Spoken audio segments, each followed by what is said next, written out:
Welcome to Podnutz, the Computer Repair Podcast, episode 133. I'm Jeff Halash. This is our live call-in show for computer repair techs. We bring you tips and ideas for your IT business. The call-in number is 1-888-697-0162.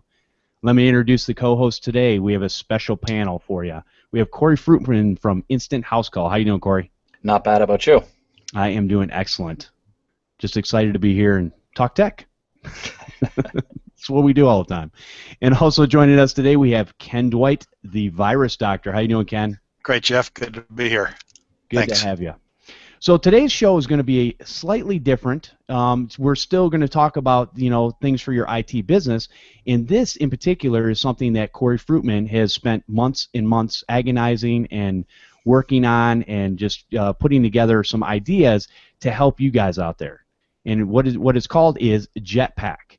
And so what we're going to do is we're going to talk about Jetpack. We're going to talk about what's involved, how you can get involved, and how you can learn new things in your business and be helped by other people in the industry from hearing, different perspectives on what different people do. Because, some of us have small businesses, some of us have large, medium, and so on and so forth. So this is one of the things that we just want to put together to help you guys out. So, Corey, if you want, go ahead and let everybody know what is Jetpack and what was your ideas and thoughts behind it, and why would you put something like this together? Sure. So Jetpack is a show, a lot like the show we're doing right now. And the idea behind it is we all run small businesses, but we all have different approaches, different ways of doing it. And when, like in my business, I've got sort of tips and tricks, and we focus, maybe a little bit more on online marketing than, say, a regular computer tech would, because a lot of computer tech customers aren't as tech savvy, I'm guessing, and so it's to share tips and tricks that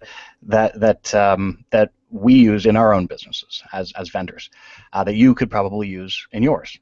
So that's the idea in a nutshell. Gotcha. So obviously you spent time putting this together, and you wanted. So can you tell kind of what your thought process of bringing the industries together and some of the different people that you have invited to be a part of this to help those that are out in the community? Sure. So if you look at the folks that are in Jetpack, they all have different specialties. They all have different areas. So some of them are large companies.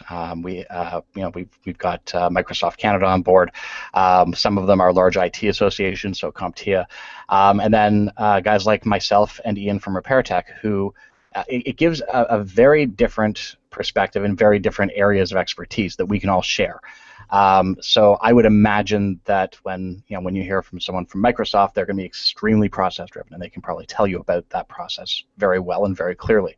Whereas guys like me and Ian, we're sort of more on the guerrilla marketing side, or the sort of we've got some small business expertise that we can share. And so the idea is to bring all of that together and share it with the audience, and hopefully you guys can take some of that information, use it in your own business, and pull out a few nuggets.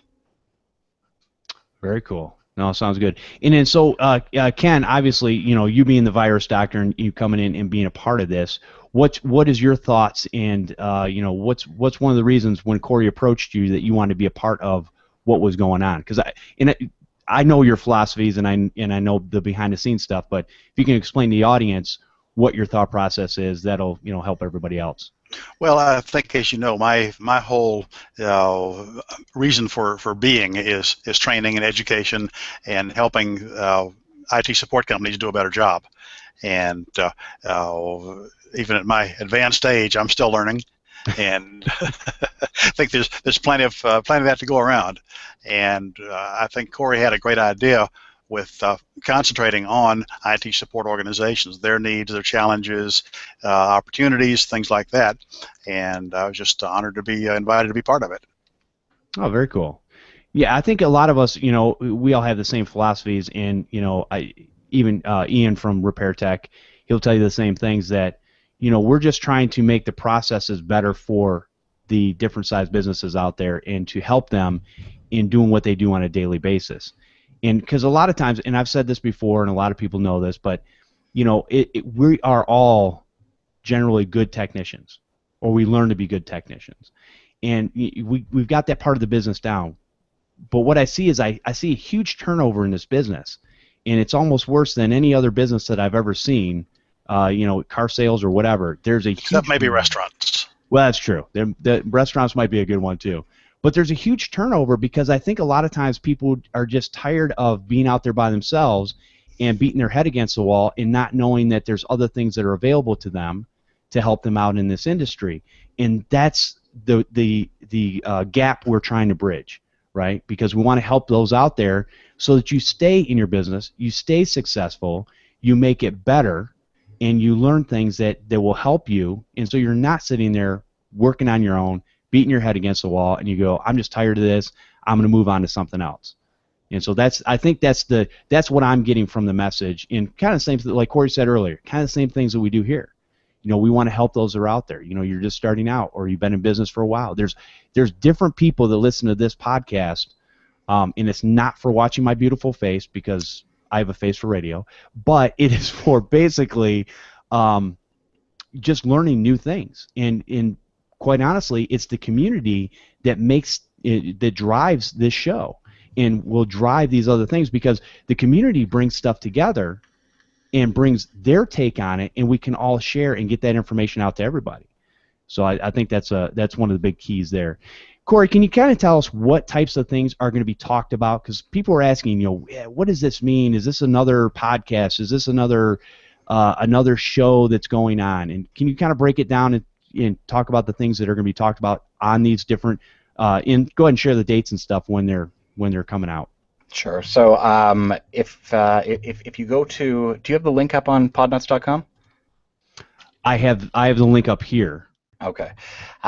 So will you be putting a link in the show notes?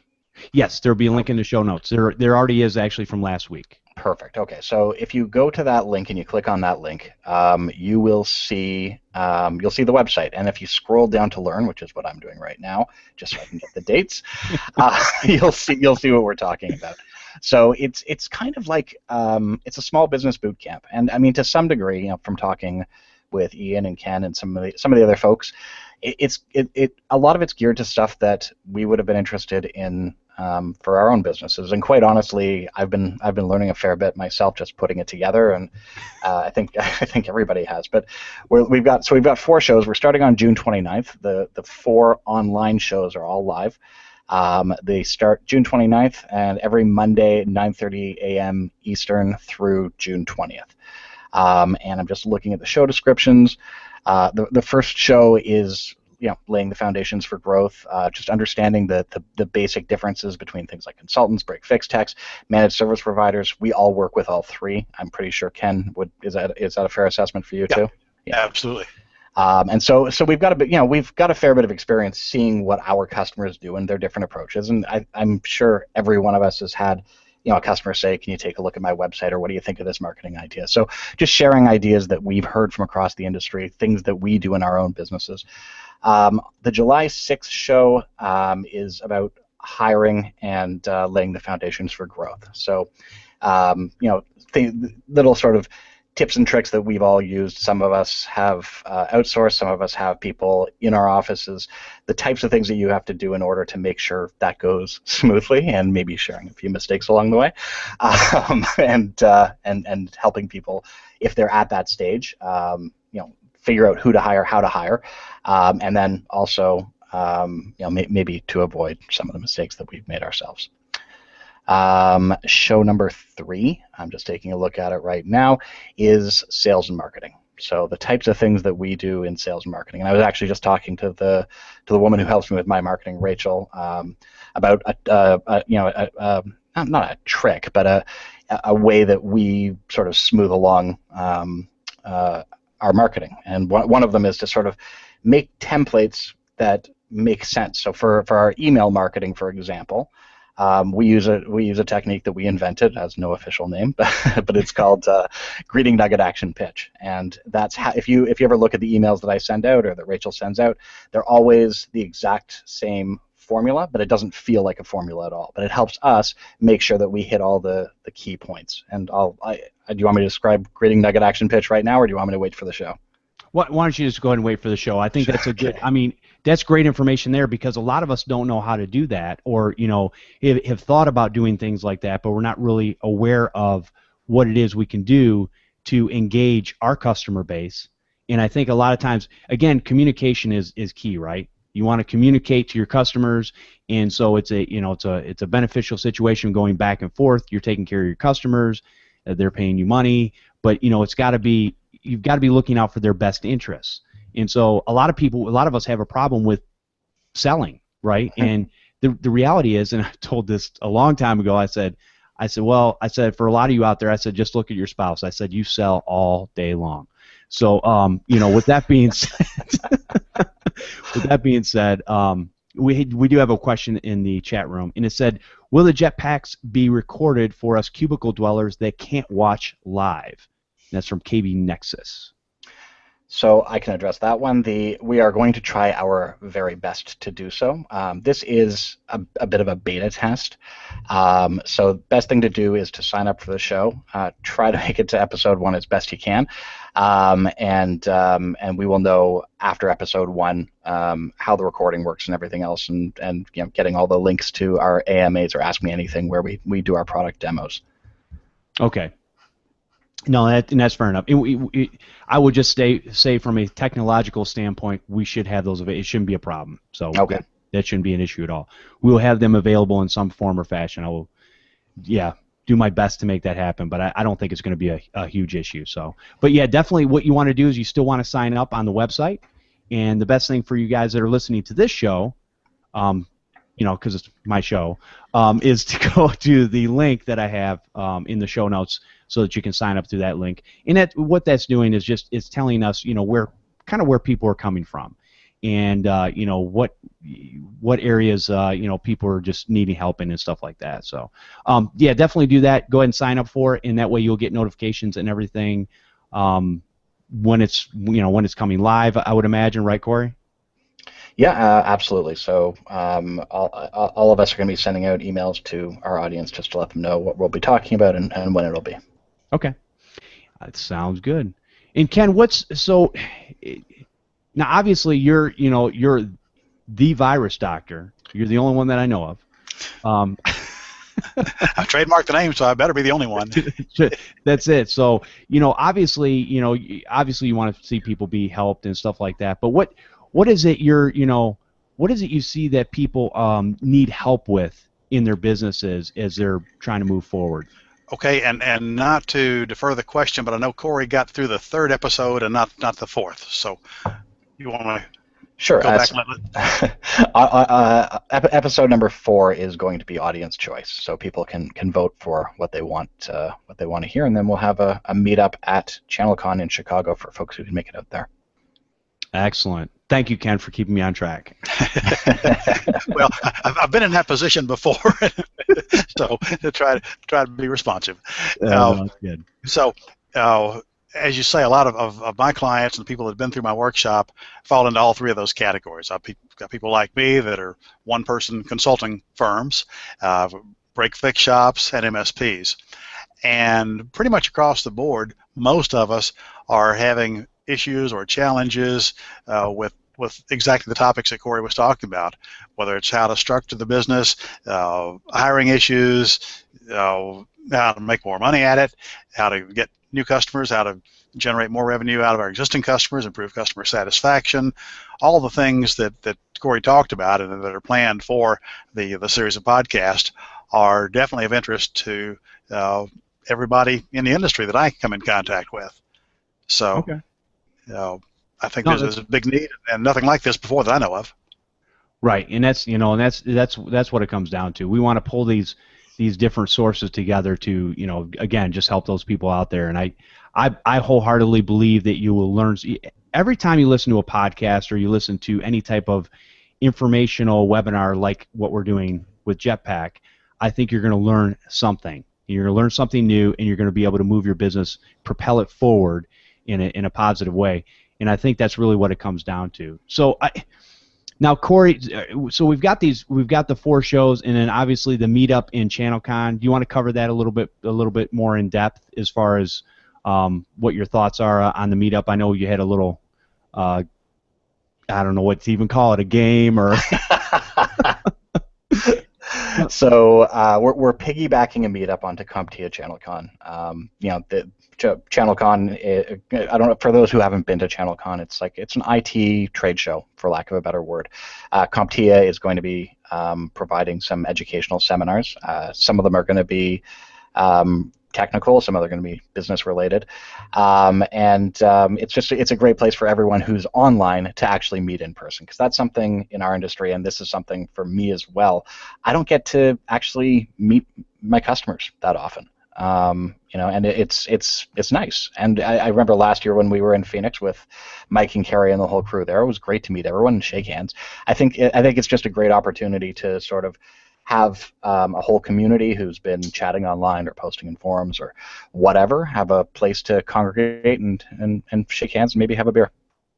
Sounds good. And I'll tell you what, let me break in with a little commercial about that. And basically, CompTIA ChannelCon is August 3rd through the 5th, 2015. It's in Chicago.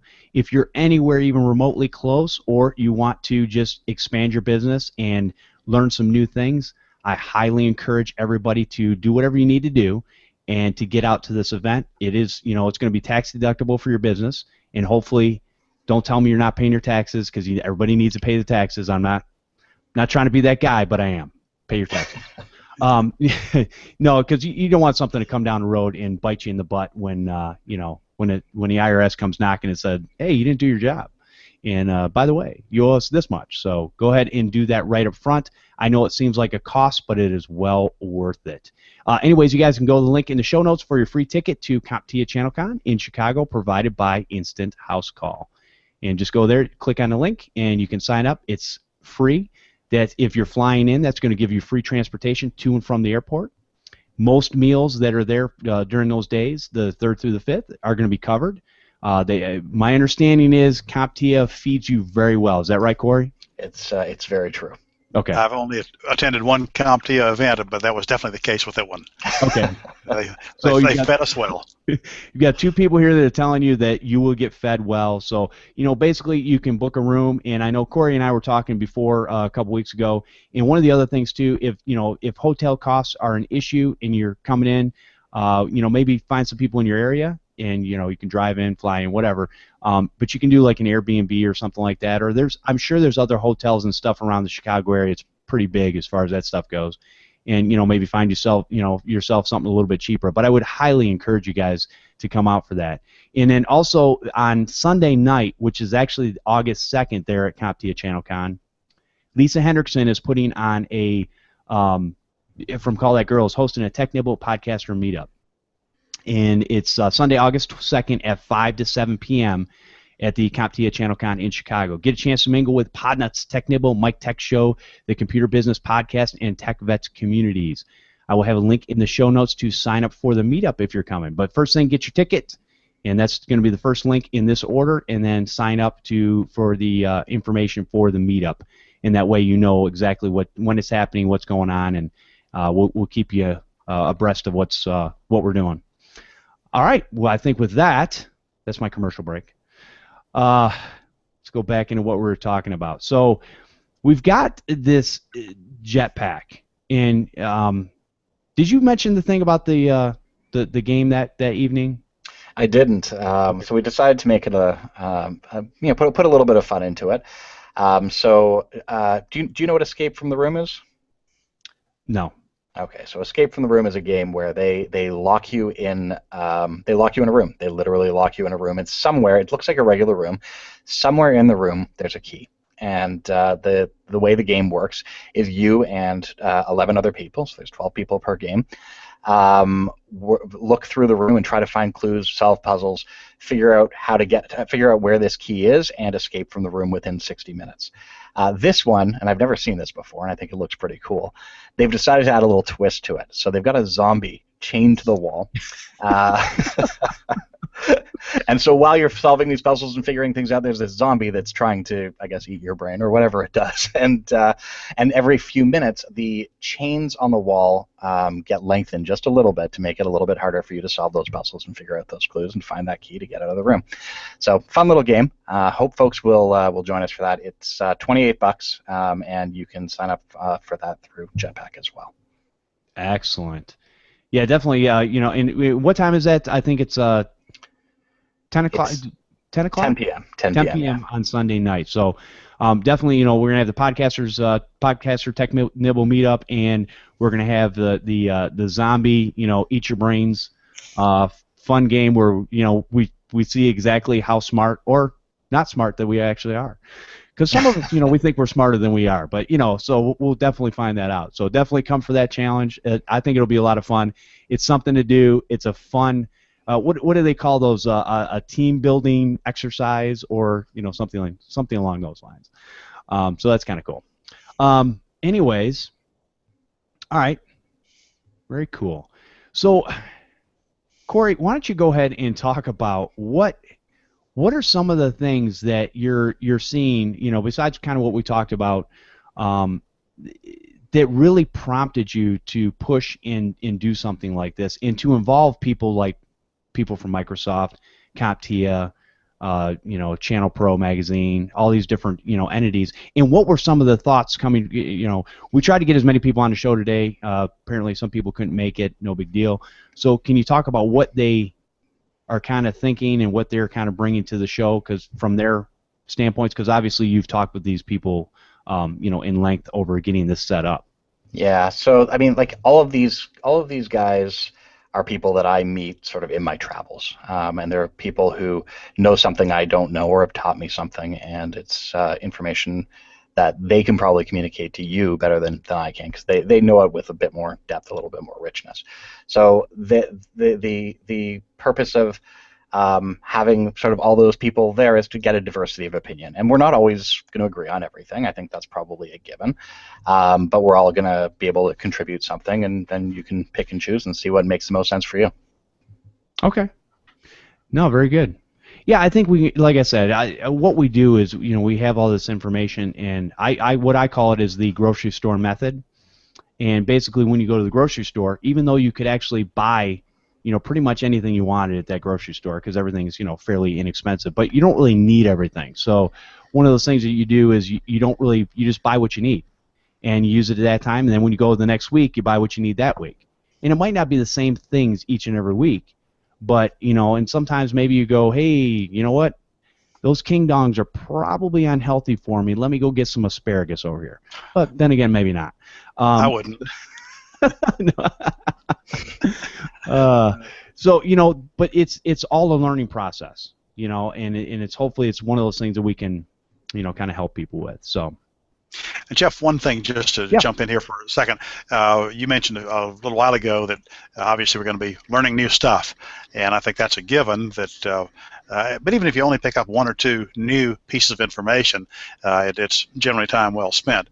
But I think a bigger piece is to be reminded of things that we already know, but just either we've temporarily forgotten or haven't gotten around to or don't know exactly how to or whatever. And so one of my expectations from the whole Jetpack experience is some of those reminders and some of that push over the edge or kick in the pants or whatever to do things that we know we need to do and just haven't gotten around to or haven't for whatever reason. Ken, that is a great point, because I'm just looking at my little list over here, and it's not so little anymore. I have a huge list, and I had to get it out of my brain and get it down on the paper, and it's stuff that some of it I've been meaning to do for years. Yeah, I can relate. I just haven't gotten around to it because, you know, obviously life gets in the way, or, you know, you're doing all these different projects and stuff, and it, you know, just takes time. Or sometimes there's that little piece that, I wonder how I do so-and-so, or who could I, right, whatever. And so I expect some of that will come together in the Jetpack series.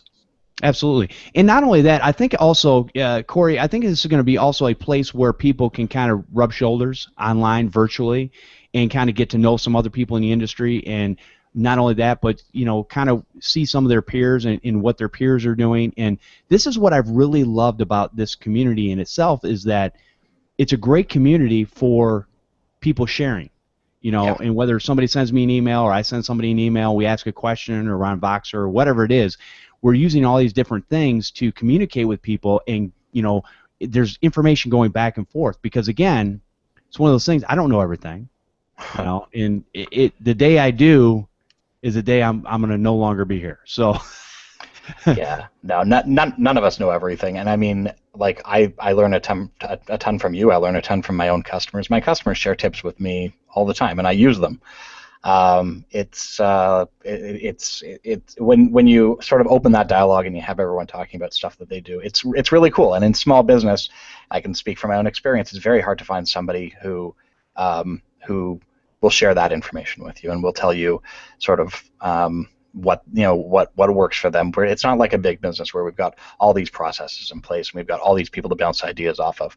So I know it's something I would have liked and probably still would like for my own business, and so that's part of the motivation here. No, absolutely. And I work for a fairly large automobile company, Ford, and basically, they have things like processes and stuff in place too. The problem is I firmly believe that a lot of times what happens is when companies get to a certain size, they kind of lose their where they came from, and they don't really know how it is to interact with those, maybe those other people that are just coming up, and they kind of forget sometimes where they came from. And so processes and things, it's like, yeah, we have processes in place, it's all documented, but we don't use it. So you see a lot of that type of thing as companies get larger. So one of the things I like about, you can be, and it doesn't mean you have to be that way. It's just a lot of times when you have so many hands in the process, there's a lot of stuff that everybody's just trying to accomplish a goal. And a lot of times, hey, we're just going to do it and get it done, but but why are we doing it that way?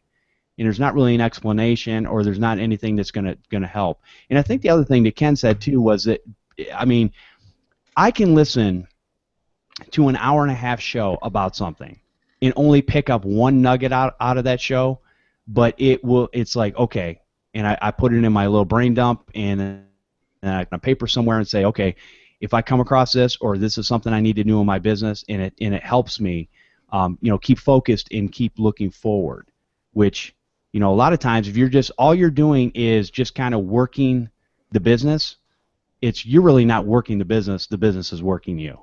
And it's basically like you have a glorified job that you own. Yeah, that happens. I think, to everyone in a small business. That's really tough. I remember you and I talked offline one time about the book E-Myth. Oh yeah. And so the big thing in E-Myth is working on your business, not in your business. And it, for me personally, took a really, really long time to understand that. I used to be like, oh, no one can program as well as I can, and no one's going to understand this, and no one's going to be able to do it. And that first step for me was a really, really, really challenging one, getting other people to do some of that stuff. So yeah, no, there's some really great resources out there. It's a matter of tapping them. Yep, exactly. And that's E-Myth Revisited. I just listened to that on Audible here probably a couple months ago, and I got a ton out of it. I mean, how old's that book? Do you know? That's been around for a long time, but I tell you what, like when I read that book, I'm like, oh my God, it's like they're talking directly to me. It's such a great book.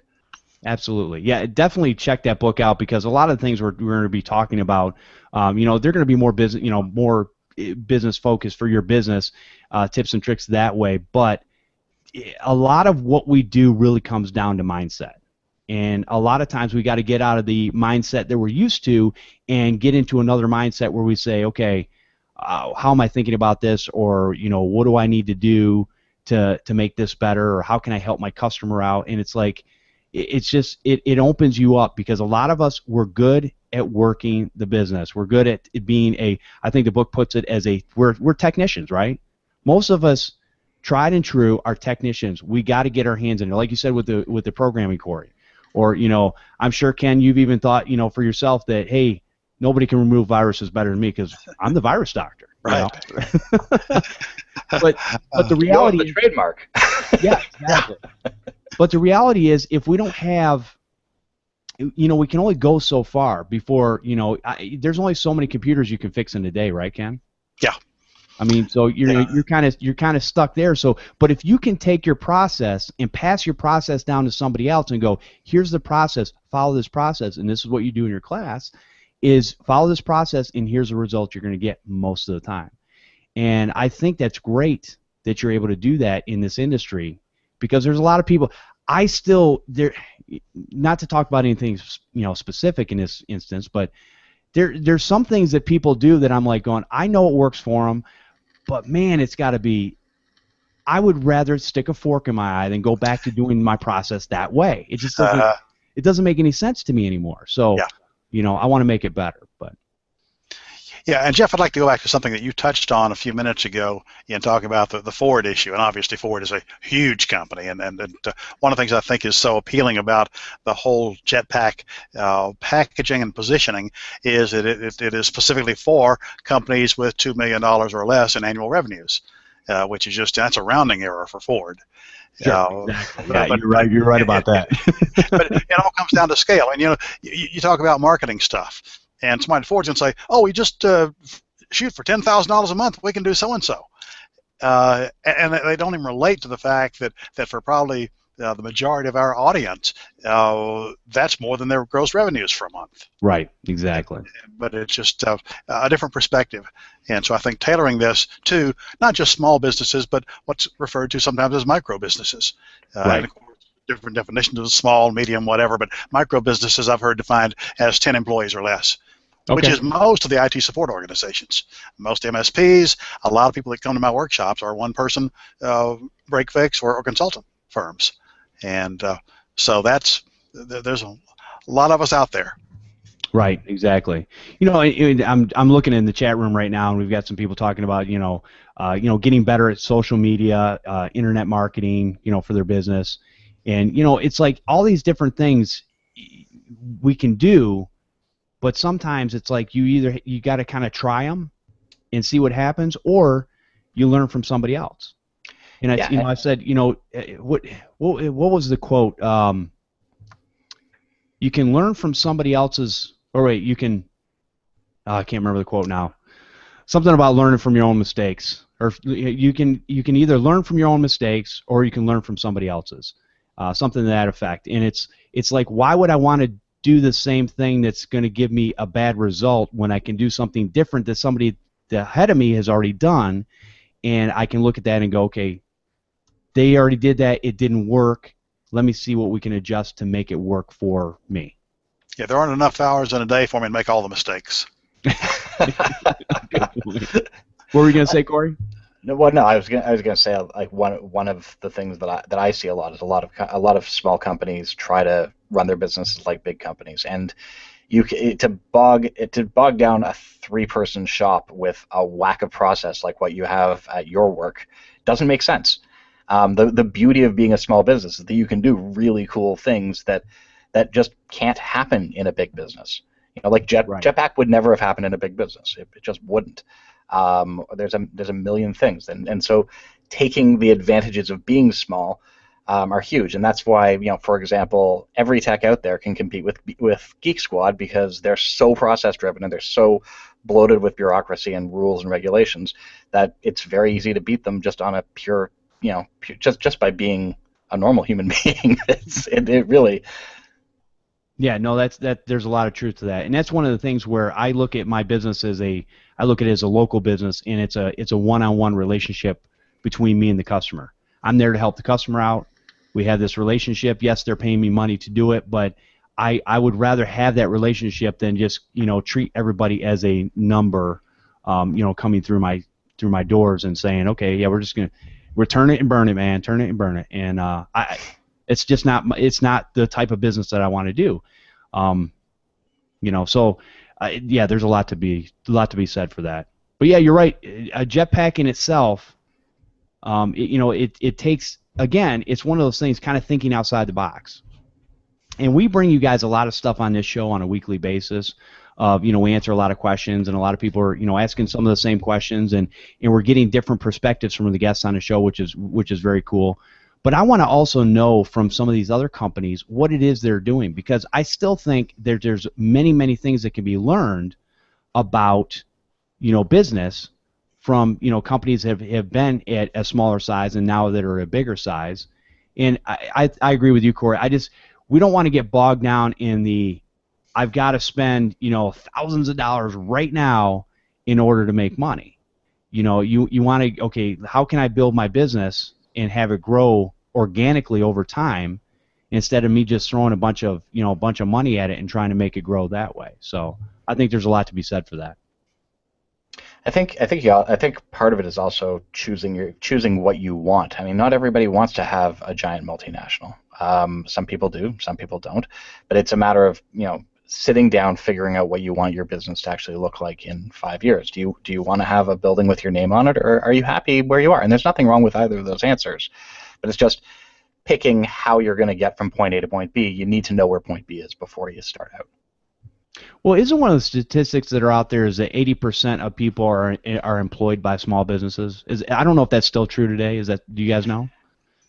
I think if anything, it's probably getting to be more. I don't know the actual numbers, and I should probably check them before the show. But I'm pretty sure small business in terms of numbers vastly outnumbers large business. It's just big business. I would have said 90%, but okay. There are different definitions of what is a small business, a medium-sized business, and but yeah, tremendous majority of people work for small businesses.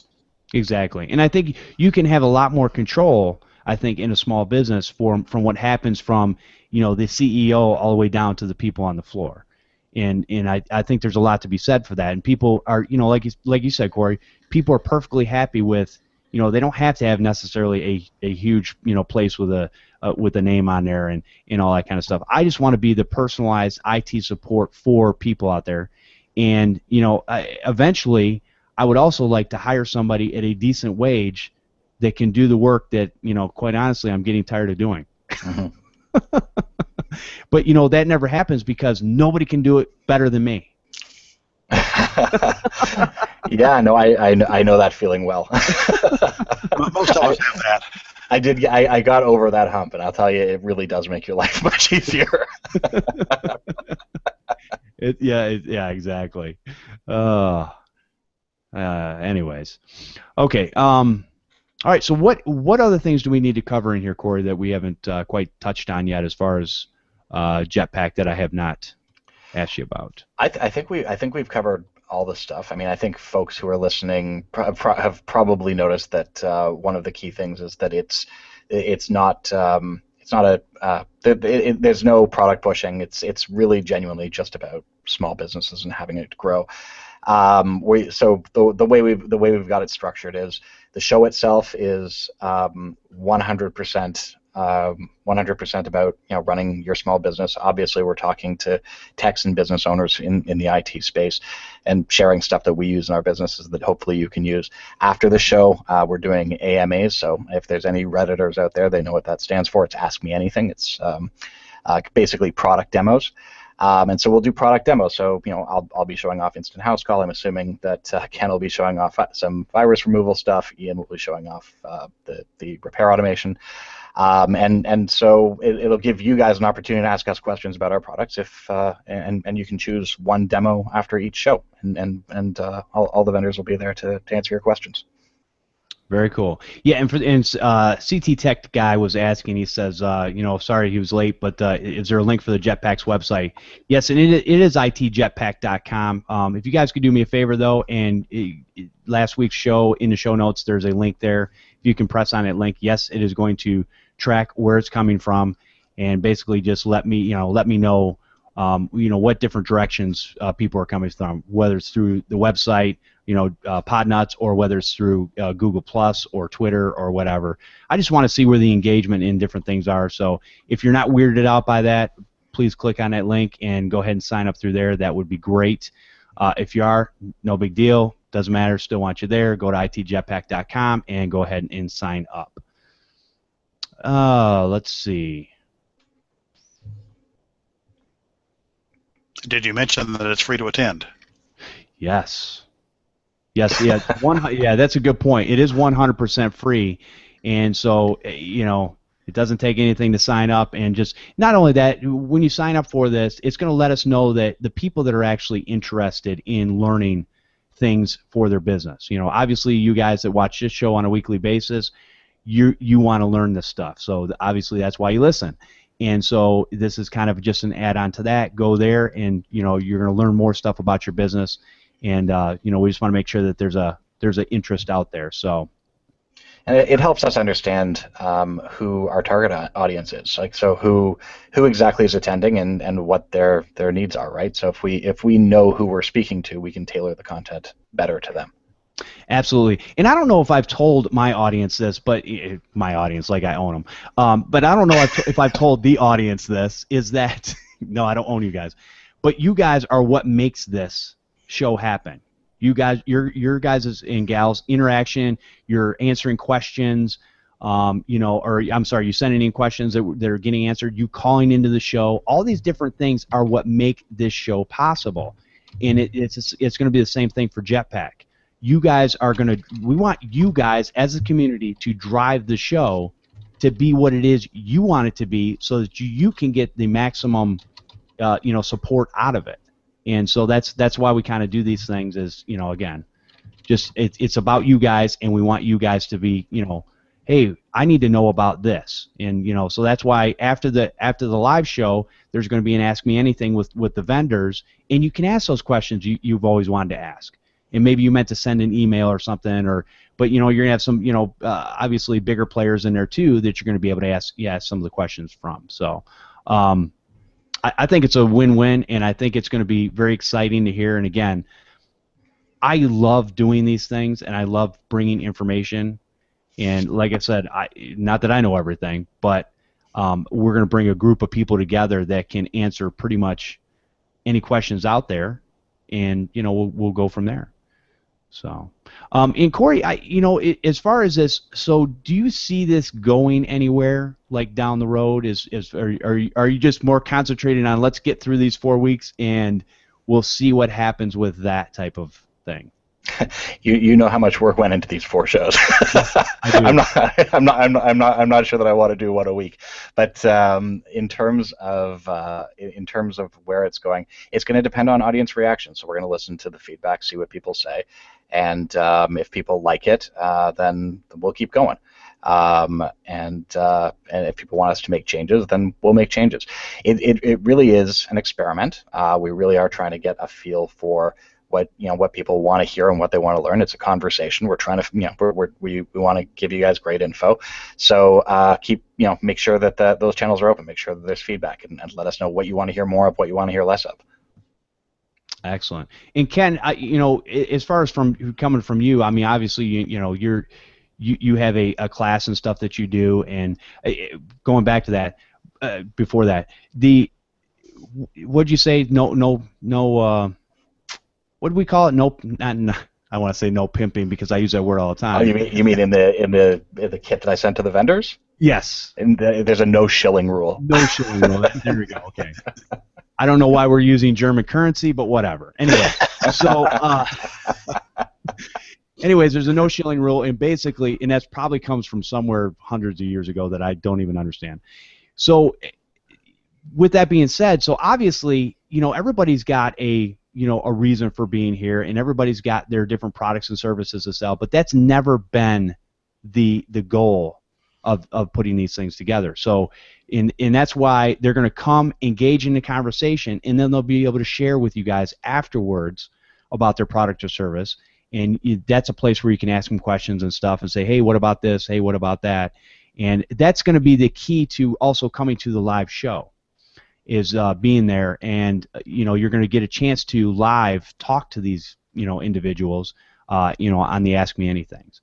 So anyways, after I've said that, Ken, obviously you're coming as a vendor, obviously, and you sell a class to teach people how to properly debug a computer, if I can use that term. Right. And so So I know you said you're out there. I know your main goal, like you said earlier, is to help people, and you want to help people move them forward, help with their process in different ways they do things, help them think outside of the box instead of the same way that they've been doing it for such a long time. So what was now outside of that? Obviously, you have an interest for being at the show, and kind of I guess commingling with everybody. So what is it that you think that you're going to gain out of the information that's coming from the show? Well, the other side is that I'm just like the attendees. I mean, I'm out there in the trenches myself. I'm running an IT support business, Right. And so my overall business is right now about 60-70% on the training and 30-40% on the break fix and consulting. So, Gotcha. Okay. So I'm kind of a typical audience member. Right. But I happen to work the other side of the fence too. Exactly. No, that's perfect. For instance, this week I've been working on a consulting arrangement with a real estate developer that has a problem with their gated communities, and they've upgraded their gate system. I've had a couple of virus issues to deal with. I've had another client that has some strange things going on that required my help to deal with HP tech support to see about getting warranty repair done. And so I'm kind of all over the map in terms of the actual in the trenches consulting and break fix work that I'm doing. So I expect to benefit just like the other attendees from some of the stuff that's brought up in the Jetpack presentations. Excellent. And so that gated community, did you tell them the first thing they need to do is get off Windows XP? Actually, that was one of the issues, was what operating system to use, and they prefer XP. Yep, I know. Let's face it. Unfortunately, we're all caught supporting, and this is another subject, but we're all caught supporting these old software systems that were put in place years ago. They were written for XP, and nobody wants to either pay to upgrade to the next, to be able to use their software with the next operating system, or that person's no longer doing that software anymore anyways, and that's all they have. Yeah. So we're kind of stuck. And this particular one, they had to upgrade their system to a program called Access Base 2000. That was the upgrade. Oh my God. So, yeah, they're slow to make changes sometimes. Wow. Where'd you find a copy of that? On their website. Downloaded it this week. He had an old 5 1/4 lying around. Oh my gosh. Wow. The other challenge is finding a computer with a modem in it. Oh. Does I shouldn't say this because there probably are some people in this country, I'm sure, that are still on some sort of dial-up connection or using that, the ISDN lines or whatever, just because of infrastructure. We're kind of spoiled, living in the city, I guess, that we have cable. Well, there's gigabit coming all over the place now. That's awesome. And I'm quite honestly, again, this is another subject, but I'm glad that Google's out there kind of pushing people in that direction and starting to open up some of those pipelines and get some of these companies to build in their infrastructures to make it better for everybody. Yeah. Okay. All right. So, anything else we want to touch on, Corey? I think we've covered all the bases. I don't know. Are there any questions flying around the chat there? Okay. Do you guys have any questions for us on what it is that is there? I just want to make this as clear as possible for what we're trying to do and what we're trying to bring to you guys, and I just want to make sure that you guys are getting it, understanding it, that type of thing. So if there's any questions, feel free. You can also call in. Call-in number is 1-888-697-0162, and or you can put something in the chat. And let's see, says, and there is a satellite internet as well for those who can't run lines out of their homes or areas. Yeah, it's funny, not funny, but there's a lot of people that I know that actually have the Wi-Fi internet. And it's some tower like in the middle of town that sends out a Wi-Fi signal to everybody's homes in the neighborhood. And surprisingly, a lot of times those things actually work pretty well. Man, if I didn't have cable, I don't know what I'd do. Quite honestly, it's one of my criteria for where I actually live. First thing I looked into. Hey, can I get cable there? Cable internet? Okay, I'll buy there. And of course, a few years ago, there was big talk about WiMAX that was wireless over a huge geographic area, and I don't know where that ever went, but I haven't heard about it lately. I don't know. Tell you what, how are we doing on time here? We're doing pretty good.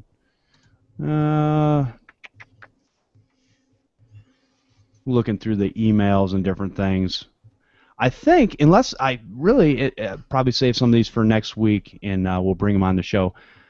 Is there any other subjects that you guys want to touch on? Obviously, Corey, you do a remote support software, and you're always improving and making that better. Mm-hmm. Let me ask you a question, and if I'm overstepping my bounds, just let me know. But Windows 10 support for instant house call, how's that coming along? It's coming along. So the timing is interesting. So we're working on some sort of new plumbing in the back end and doing Windows 10 at the same time. It's on a personal level a bit of a headache, but right now as the current iteration of Windows 10 stands, we're solid. We're still waiting for the final to come out. It's obviously coming out very soon. I see the little tiny Windows icon in my system tray, so I know Microsoft is pretty darn close to getting it out. So I think we're probably good for release, and we'll find out when the time actually comes. July 29th is the date they're using these days. That's what I'm hearing. Yeah, July 29th is when it drops. Now, is that when so I've heard some different speculation on this now that you brought that up, Ken, is that there is going to be there might actually be a preload before the bits are unlocked, and then there's not a for surefire way right now that I know of. I think there's some things where some people have found some workarounds, but basically to build an ISO so you can do a clean install on your system. Because I will tell you this, I don't recommend anybody doing an upgrade. I've never had good luck with them. So one of the things I do is I always do a clean install when I'm redoing the bits on an operating system. How about you guys? Have you ever done the upgrades from OS to OS? If you've got a clean, good running current operating system, now this goes back to the Windows 95, 98, and then some of the if it was clean to start with, then the upgrade went pretty well. But what more commonly happens, people said, oh, my system's so screwed up, I'll just go ahead and upgrade it to the next one. And that's where the problems came in. Right. Well, from what I'm hearing, I'm not sure how much of an undo there's going to be if your Windows 7 or 8 gets automatically upgraded to Windows 10. And so I'd be real, I would not jump into that. Yeah, I would definitely wait a few months. I did hear somebody, and I can't remember exactly where I heard it. It might have been on Windows Weekly or something like that. But I did hear something about you would actually be able to revert back. And I'm not sure. Corey, do you know anything about that? I haven't heard anything about it. I mean, my very strong sense is that they're going to push that they are pushing Windows 10 really, really hard. Right. And I've never seen them upgrade all operating systems for free and push a little icon to your desktop like this. So I think they're probably putting a ton of work into making sure this is crazy smooth. I don't really know what the plan is exactly for Windows 10, but I can see that they're putting some stuff in place on the development side. That they have big plans. What they are exactly, I mean, there's obviously integration with Windows Phone. Do you know about that? Like how the Windows Phone stuff is going to work? No, but I'm old school where I always wanted a Windows Phone, but the piece of junk never worked with Windows the way it was supposed to, and they tried to put an operating system on a phone that basically. Yeah, that didn't help anybody. But no, I'm understanding that hopefully the integration is a little bit better. But yeah, go ahead and explain it. Yeah, no, so the Windows Phone stuff. So the idea is that if we write an app for Windows, it'll run on Windows Phone in the same way. So we don't have to reprogram stuff the way, if I wanted to come out with an Android app or an iPhone app, I have to write it in different languages. And then this is the really clever part. What they've done is I don't know if I imagine you didn't watch Build. I think it was a month or two ago. But Build is the big developer conference. And the big announcement there, or one of the big announcements, there were tons of them, but one of the big announcements was that you'd be able to take iPhone code and compile it to Windows with a few lines changed, and you'd actually be able to just port an iPhone app straight to Windows and Windows Phone. So they're obviously very aware of the weaknesses in the ecosystem, and this is their way of fixing it, is having that bridge. So I think that's going to be really, really interesting. I think this is going to be a pretty big change, kind of like the one from Vista to 7, but I actually think it's going to be bigger. Yeah, a lot of the naysayers. Well, you know how it is. Everybody gets stuck in this, and this is what I mean about stuck in your ways. And this is a great point, because I've told people for years, I've ran all the operating systems from Windows 98 on, each and every one of them, and never had a problem. Actually, 98 was probably the one that I had the most problems with, because as a gamer, I kept having to rewrite some of the scripts and stuff in there to get my video cards to work properly with the games. That was my go-to. But with modern equipment and different things, I just really don't have a problem with the Windows operating system hosing on me or causing me great aches and pains. Now, I will say, until Corey, you were the one that taught me how to use Windows 8.1 properly. Once you did that, you kind of opened my eyes, and I looked at myself and I go, okay, here I am. I'm turning into the old man. Get off my lawn. And so I don't want to be that guy. And so I was like going, once you kind of opened my eyes to seeing it a little bit better and understanding that instead of looking at these tiny little icons, which at my age gets harder and harder, I was able to push my Windows button and look at the icons and click on it in microseconds.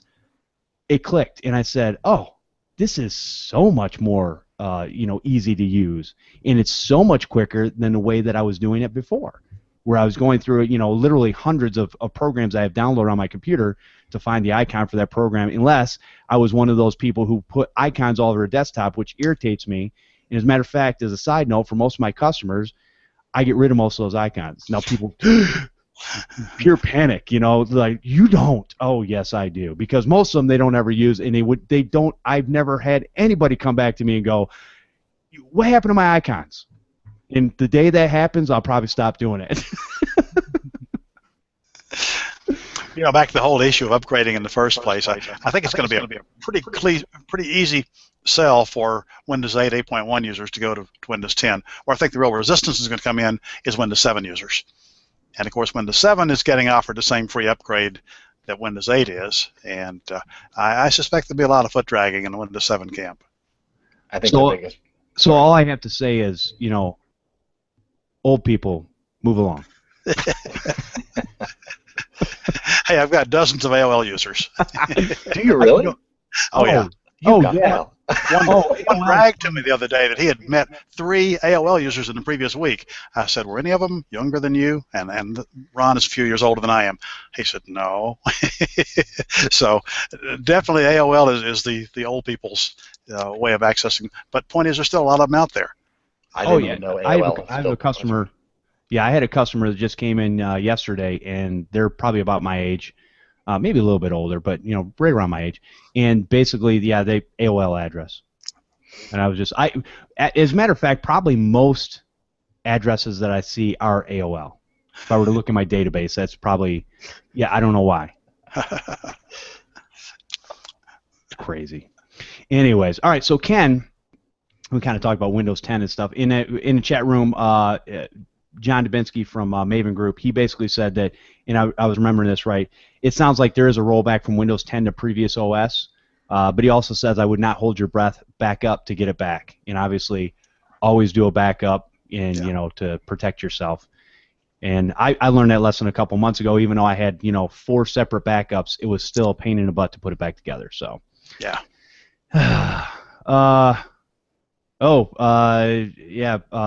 Paco LeBron is asking, will Instant Housecall have a mobile app coming out in the pipeline? Which operating system are you asking about, Paco? Well, do you have any coming out? And don't tell me iOS.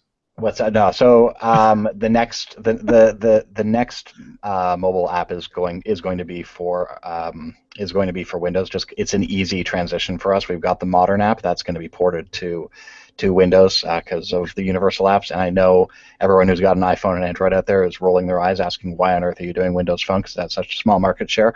That's just the fastest one that we can pull out. In terms of the other ones, to give you an idea, sort of what's happening on the back end in my business, I think I mentioned this earlier in the show. We're redoing a lot of the signaling or the plumbing in the back end. So a lot of the stuff that we're working on right now, no one can see it, but we're making sure that it doesn't interrupt your service. And then at that point, we're going to revisit the other platform. So it's not something I can promise for the very, very short term because we've got to get that plumbing done first. And then once that's done, it frees our hands to do a whole bunch of other things. So this particular upgrade's a really big one. Yeah, no, that's understandable. Plumbing is very important, especially when you're getting older. especially when you're getting much older. Well, no, Ken, you still look. You're a young guy. Thank you. I agree. You're young. And I was explaining this to Ken earlier. I said you're young mentally. I said, a lot. You're not the old guy that goes, I've been doing this for the last 50 years this way, and I'm not changing my ways. Well, I learn something every day, and actually change some things every now and then. Exactly. No, and you're all, even after taking your course and stuff, the iterations in your workbook and the different things changes you make up to keep with the times and all that stuff. It's awesome. But going back to what it is you do, Ken, as far as the virus removals and stuff, are you seeing anything out there that's kind of creeping you out a little bit, or is it a lot of the same old that we've been dealing with on a daily basis for the last year or so? It's mostly the same old stuff. Mostly these days, variations on the CryptoLocker theme, and of course, the encrypting ransomware in general has become a bigger and bigger issue. One of the big changes in the last week or two, the CryptoLocker type of exploit kits have been out there on the market for a while now. So if you want to get into that business, you can buy an exploit kit and give it your own name and different screen or whatever. And historically, that's been a few $1,000s up front plus a percentage of the revenues. One came out a week or two ago with no upfront money.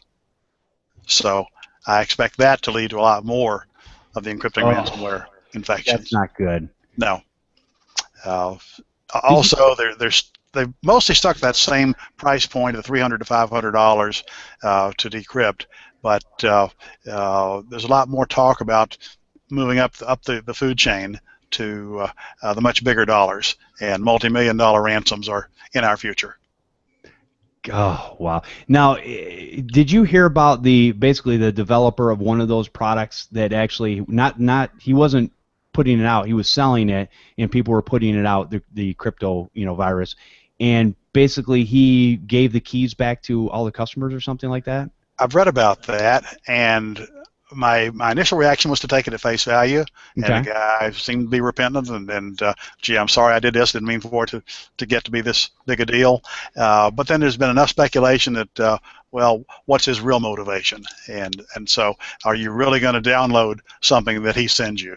And so I'm kind of waiting to hear a little bit more, kind of the aftermath. But, gotcha.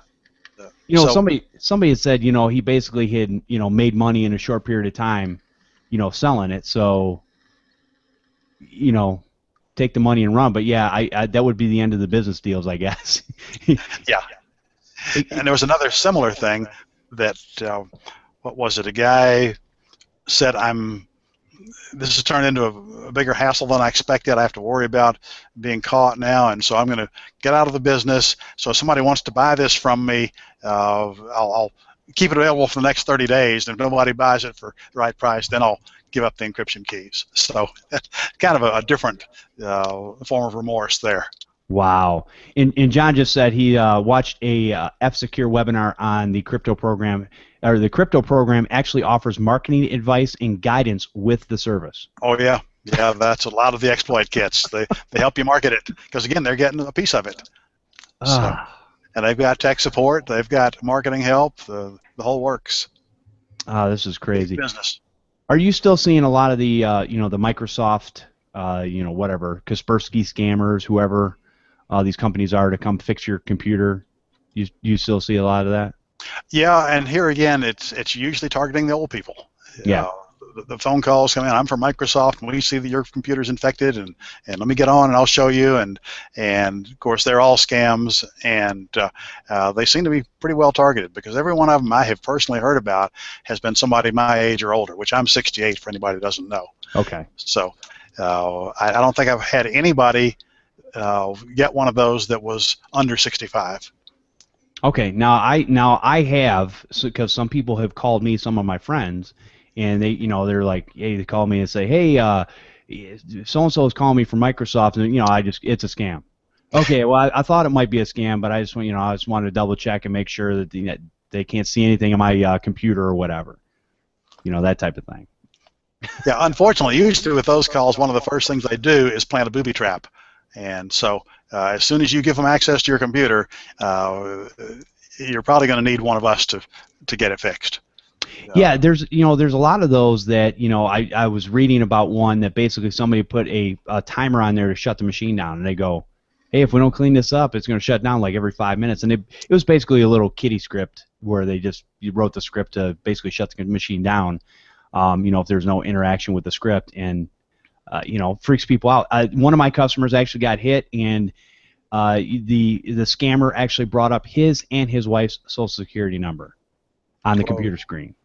And so he's freaking out, and first thing I'm thinking after he tells me the story, I'm like, after I go, why didn't you call me? Yeah. You call me for everything else. Why didn't you call me about this? Oh, I didn't want to bother you. Just, if anything happens, call me. But, basically, they probably just found something in the tax returns that were on the system, and were able to look at it. Once they have remote support, you can pretty much, you can see anything on there. Yep. And if you're not paying attention to what people are looking at, you're just kind of like, oh, they're just clicking around. Yep. So, very interesting. So, Corey, you don't worry about viruses, do you? Not really. Is there any Ken? Is there any new tools that are coming out that that are helping people? Obviously, the course that you've put together, tells a lot of how to basically break this down in a short period of time. But do you see anything? I mean, it seems like everybody's making these rescue discs, and they could be from anybody from Acronis to Bitdefender, and it's like everybody's doing it, Hitman Pro, whatever. Is there anything out there that's worthwhile that you see might actually help?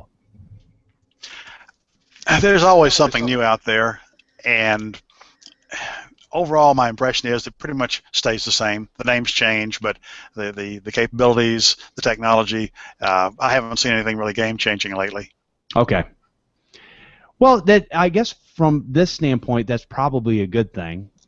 Now, I do remember there was somebody who had said a while back that they said, "Oh, Windows 8, you're not going to have to worry about doing anything with that, fixing." I'm like going, I'm getting just as many Windows 8 machines now as I'm getting Windows 7, and very, Windows Vista is kind of fading into the distance. I don't really see a whole lot of those anymore, so it's mostly Windows Vista, Windows 8.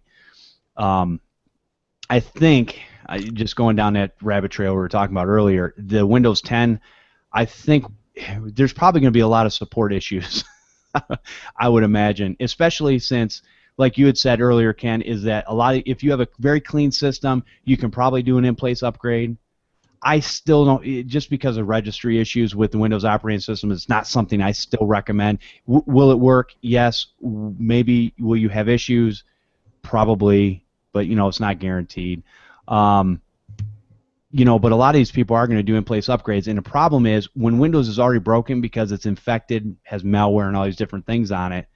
I think that's the message I'm going to send out to people is as I've just sitting here thinking about it, is listen, if you're going to do if you want to do an upgrade on Windows 10, let's get together and make sure that your machine's clean and ready to go, and then you can go ahead and do that upgrade if you don't want to do a fresh install. And that might be the best way to deal with that for those people. Because I think a lot of techs out there were kind of a little mad that Microsoft had actually put that Windows on everybody's computer, so all they got to do is click on a couple things and they can upgrade it. And I'm like going, there's still going to be support for it, guys. We still gotta get out there and support it because it's not going to go exactly the way it should go. Yeah, pretty safe bet. So. All right, well, you know what? I think we have covered a ton in the show and brought a lot of good information, and I appreciate you guys coming out and sharing with us today and talking about Jetpack. Let's see. And Corey, if people want to find you, what's the best place to find you at? They can email me, Corey, C-R-E-Y, at instanthousecall.com, or call the number on the website. Very cool. I thought you were going to say a van down by the river, but I was, That works too, yeah. I appreciate you coming out and sharing all the hard work that you've been putting into Jetpack over the last couple months here, or probably even longer than that. Well, thank you very much for having me. I lose time. And Ken, where can people find you at and what you're up to? The best way is the website, thevirusdoc.com. That's TheVirusDoc, thevirusdoc.com. And I've got some blog posts and articles and workshops and a little bit of stuff for anybody that does tech support. There you go. If you guys want to learn how to get rid of viruses better, get a hold of Ken. If you guys want to use learn how to do remote support better, go talk to Corey and get instant house call. And there's a link in the show. There'll be a link in the show notes for both these guys. So go definitely check their stuff out. And it's the stuff I use and it works for me. So that's all I can say with that. And my customers like it because I don't have to have them put in a 10-digit code just to get in the system. But anyways, appreciate you guys. All right, we do Podnutz, the computer repair podcast, every Sunday at 4 p.m. Eastern over at podnutz.com/live. We'd love it if you guys would watch and join in on the conversation by hanging out in the chat room or calling in live. We have on-demand audio and video always available after the fact over at podnutz.com and my YouTube channel, Podnutz Live Show for Computer Repair Techs. You can find me on the Google Plus at Jeffery Halash or Twitter at TechNutPC. And if you're a computer repair tech and would like to be a guest on Podnutz Daily where you can talk about your business, email me at podnutzdaily@podnutz.com. You can also email questions and feedback to this show using the podnutz@podnutz.com. You guys can leave a voicemail at 1-888-697-0162. If you guys could do us a favor, leave us a rating and review over on iTunes. Yes, I know there's a lot of technicians that use iOS as far as their smartphone, so definitely go and just just give us a little rating and review if you've gotten something out of the show and it's helped you. That'll help more people know about us. You guys can also help support the Podnutz Network. The next time you're shopping at Amazon, go to podnutz.com/Amazon. And I want to thank everyone for listening and subscribing to the show. We'll see you next time on Podnutz, the Computer Repair Podcast. All right. We are still on air, gentlemen, just so you know. We kind of hang out for a few minutes afterwards, but that's the official show. So it still says live on my screen. Yeah, we are still live. Oh, okay. But I mean, the audio portion I've stopped recording. Okay. So yeah, this is what the kids call the after show. All right. This is we kind of hang out and. Yeah, we play some tunes. No. I gotta ask how you avoid echo because I see you're not wearing earbuds. How do you do that? You don't see my earbuds? Are you wearing earbuds? Oh, look at that. Yeah. See that? Nice. Yeah, see it, man. I'm in the big time. I got the wires behind CIA earbuds. That's right. Yeah, the wires behind me, and it's plugged in. I've got a shelf where my keyboard sits, and it's plugged in the desk right here. Wow, that's hardcore. Yeah, that's I've got two keyboards. One for the secondary computer so I can monitor the chat, and Marvin B says party time. So I got the chat going on one screen, so I got a quiet computer I can type on in that, and then I've got my other keyboard in front that monitors all this going on. The 1, 2, 3, 4, 5 screens I have open. All the crazy stuff. Yeah. No, it's actually, it's not that hard. I mean, once you get again, what it comes down to? It comes down to having a process in place to be able to put this stuff together. And I've made lists of things where, like, even simple things like when I'm putting your guys' if you've been on the show before and I'm putting your links and stuff for the show notes, I basically have it in my OneNote where I can just copy and paste it onto the Word document that I use for the show notes for this show. And that way, when I post the show, I just copy and paste that whole thing, put it in there, makes it real easy. Because I'm a slow typer, so it would take me forever to type that stuff out manually every time, and there would probably be many, many mistakes. Well, you do it very professionally. I'm impressed. I appreciate that. Thank you. So, Corey, are you wearing earbuds? Because we can't see you. Okay. Yeah, no, I am. I'm actually wearing iPhone earbuds right now. Oh, yeah. So you're one of those iOS guys, aren't you? I used to be. I've got all three. I've got Android, iOS, and Windows Phone. My daily driver is my Windows Phone. Honestly, I'm not pimping that stuff. I really do like it better. I use all three. I have all three, but I typically do use my Windows Phone, even though I cracked the screen, unfortunately. Did you not have a case on it? No. I don't want to hear it. Oh my gosh! What is the first rule? I don't understand. People spend $700 on a device and not put a $20 case on it. What is wrong with you? Try finding a Windows replacement screen, a Windows Phone replacement screen in Canada. It is impossible. Well, but you can order. I mean, you can order from here, can't you? I mean, I could. I'm just, to be honest, I'll probably just get a new phone. I'm waiting for the Windows 10 phones to come out, and I'll probably buy whatever the flagship is just to have it. And I'll buy a case just for you. Maybe I'll get you an autographic down at ChannelCon. Okay. There we go. Always put a case on your phone. No, I mean, it's weird because I'm getting a little nervous now because, obviously phones you can put a case on, tablets you can put a case on, but I just had to do a screen repair on a laptop that had a touch screen. And so the whole screen, the glass itself was a digitizer, the touch portion, and the LCD screen is actually behind that. So unfortunately, it's like there's no way to really protect it. If it falls on the ground and the clamshell is open and it hits on that corner, it's just going to crack. Yep. So it's like oh, so I'm almost telling people not to buy, these touchscreen laptops. I go, you can buy them, but I think we're going to get to a point where the cost is just as cheap as a regular laptop. That they're just going to put it in every one anyways. Yeah, I've got I'm like totally Microsoft pimping here, but I've got a Surface that that I use. I would never go back to a laptop. Honestly, it's like it's night and day. I would love. I've thought about it.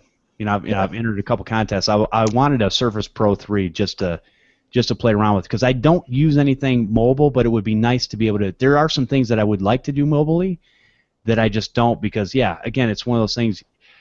I have a hard time where I go, well, do I really need a full-size laptop, or could I get by with this? But the things I'm hearing from you, Mike Smith loves his Surface Pro 3.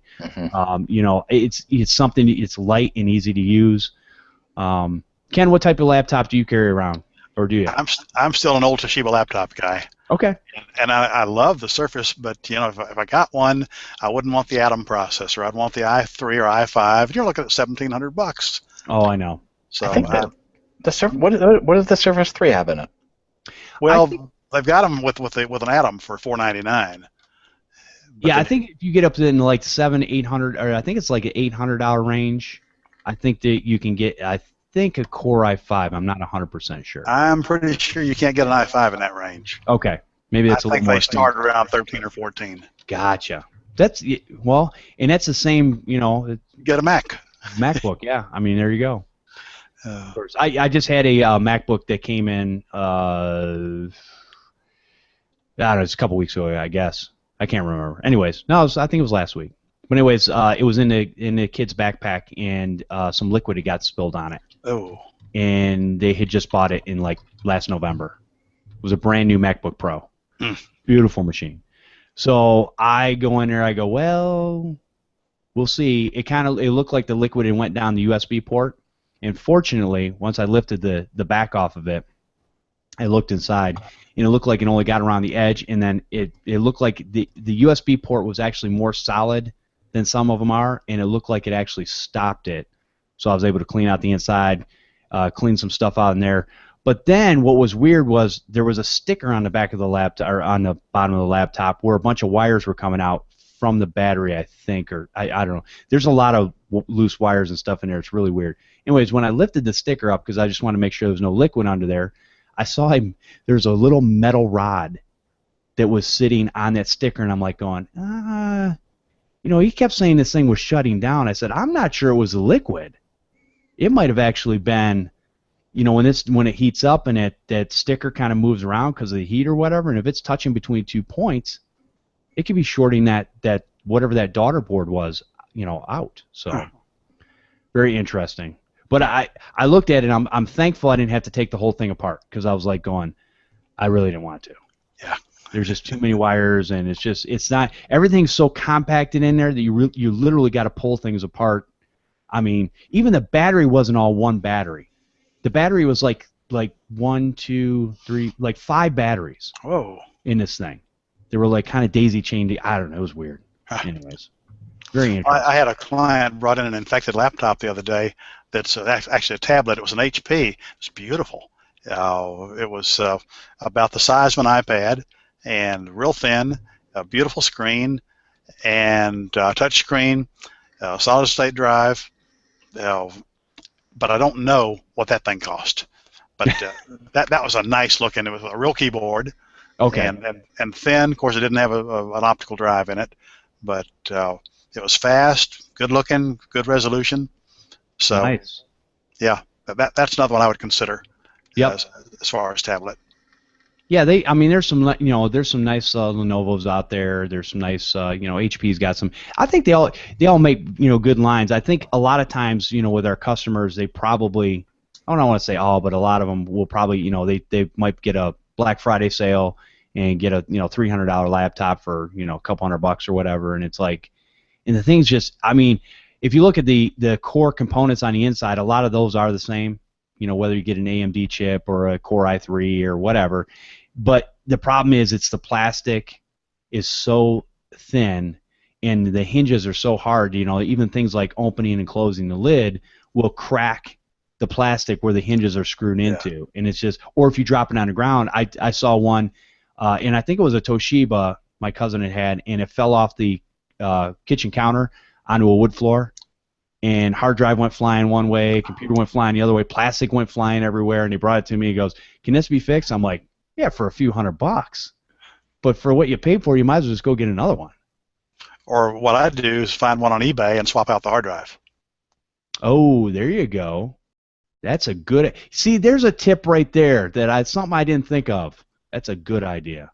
In fact, my previous laptop had exactly what you're talking about. The hinges broke.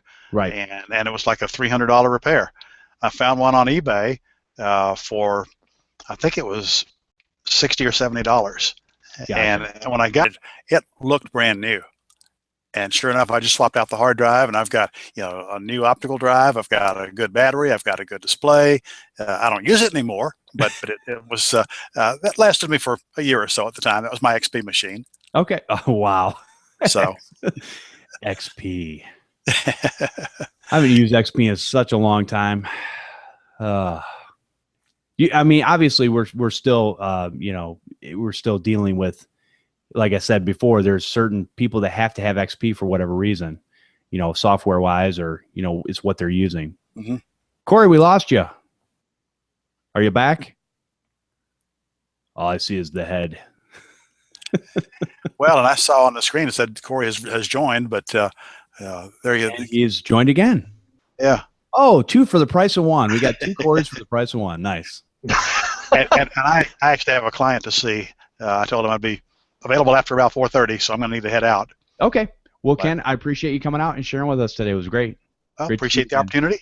And Corey, if you are in fact there, thanks again for everything. Okay. I'm back. Good to see you again, Ken. Okay. You too. We'll talk soon. Yeah, absolutely. Okay. Have a good one. You too. Bye. See ya. All right. Just you and me. and the audience, of course. Well, yeah, and the audience. Just you and me. Can you tell how many people are watching right now? Right now it says 10 viewers. Okay, cool. So, yep, 10 awesome viewers. Appreciate each and every one of you. And you guys are the bomb. Yeah, I don't know why I said that. Anyways. No, it's it's what we do, so. But so what are your plans for this week? Well, I just came back from my son's birthday party. So that was fun. We had Spider-Man there. That was fun. Nice. Yeah, the guy was pretty good. He really rallied the kids pretty well. And then nice. This week is just nothing exciting, just working. Nothing. I got nothing fun to report. Okay. I didn't realize that there was Spider-Man in Canada.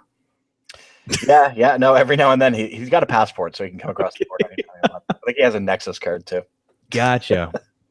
And where does he keep his passport? I'm just curious. It's a good question. That's a good question. Maybe in his mask on the back of his head. I don't know. It's a chip inside his arm. That's right. Electronic passport. Yep. So yeah, just normal stuff, just working. How about you? Oh, I'm just working through some. I got 2 things on the bench that I just can't figure out. What are they? Oh, I've got it. So basically, I've got two computers that came in yesterday. That basically, hopefully, I'll be able to talk about them next week. But they go into a repair loop, and so I messed up the master boot record on the one, and I just repaired it, but it's still not seeing the part. Something's wrong with the partition table. The one I was able to clean out, and there was an infection on it, and I think it screwed it up. So I'm trying to. I'm going to try a couple more things to see if I can clear that out. Ken suggested I use Hiram's Boot CD, so I'm going to check that out and see if some of the tools on there can help me get that back in order. It's just, I know what's wrong with it. I just can't get it to do anything. I've used some of the different tools out there, test disk, to rebuild the partition tables, and still nothing. So how long before you just give up and say to the customer, nuke and pave? I'm real bad at that. I usually take a while. I'm not really in any hurry. So I'll throw some things at it, over a day and a half. And, I'm not working on it constantly or whatever, but then I get to a point where I go, okay, nothing I've done has worked, and I can't get this to do what it needs to do. So I'll call the customer and say, here's what we need to do. I'm going to back up your data, and we're going to do a wipe and reload. And the problem is that takes me so much longer, right? Because it's not the updates and stuff like that, but if they have things like, Microsoft Office, then they've got to find the key for that. And yes, Techie Tutors, Aaron, I did try Linux. That's why I said I was using Test Disk. That's it was part of the Linux distro. Runtime software, I am not sure about that. Oh, I did ask, actually, before we started with the show, I did ask Ken about those computers. That's where I got the Hiram's Boot CD, which I don't know if anybody knows, is the Hiram's Boot CD, is that in ISO? Because when I looked at it, it looked like you had to build your own with BART PE, or either that or I misread it. So that's why I didn't download that one yesterday. I was using the Ultimate Boot CD, and I was using Partition Magic with once you load Partition Magic, you can put load up test disk, and that's where I was able to look at the partitions. And I did partially fix the one partition on the one that I messed up, but the other one, everything looked good. So I don't know. It's one of those head scratchers that's just frustrating as I'll get out. But, man, what are you going to do? And, John, okay, it is an ISO. John, I will ask you about that runtime software. Maybe we can talk off the air here, and I'll see if there's something that I might have missed. Because anything that's a Windows, like no, that's not true, because I was able to get Windows 8.1 PE to work. I was able to use some tools through there, but that's still, so I must be missing something. Anywho, all right, well, I think, Corey, we're going to go ahead and stop the broadcast, and we'll go from there. And we will see you all next week, Sundays at 4 p.m. Eastern. Have a great week, everyone. Thanks.